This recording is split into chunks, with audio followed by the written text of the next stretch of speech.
পৃথিবীর প্রথম আজান সেটা কে দিয়েছিলেন, কোথায় দিয়েছিলেন, আর এই আজান কোন দেশে শুরু হয়েছিল?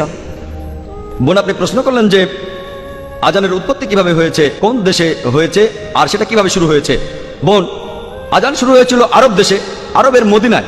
আর সহিহ হাদিসে উল্লেখ করা আছে যে মদিনায় মসজিদ তৈরি করার পর নবীজি এবং সাহাবারা সালাতের ব্যাপারে আলোচনা করছিলেন, কিভাবে মানুষকে আহ্বান করা হবে। কেউ কেউ বলল ড্রাম বাজাও, কেউ বা বলল শাক বাজাও, এক একজন এক এক কথা বললো। হাদিস বলছে তখন একজন লোক, সেই লোক তার স্বপ্নের মধ্যে আজান শুনলো।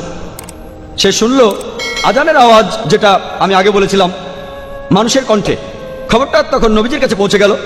আর নবীজি বললেন সে যে কথাগুলো শুনেছে সেগুলো শুনতে খুবই ভালো লাগছে, আর সালাতের জন্য মানুষকে আহ্বান করতে এর চাইতে ভালো উপায় নেই, যেখানে সবাইকে ডাকা হচ্ছে মানুষের কণ্ঠ দিয়ে। এজন্য তখন নবীজি আদেশ দিলেন, যখন মানুষকে সালাতের জন্য ডাকবে তখন মানুষের কণ্ঠ ব্যবহার করবে, অন্যান্য যন্ত্রপাতি ড্রাম ট্রাম্পেট শাক ইত্যাদি ব্যবহার করো না। আর শুরু হয়েছিল মদিনায়। আশা করি উত্তরটা পেয়েছেন। আপনি যদি প্রকৃত মুসলমান হয়ে থাকেন তাহলে এই ভিডিওটি শেয়ার করবেন।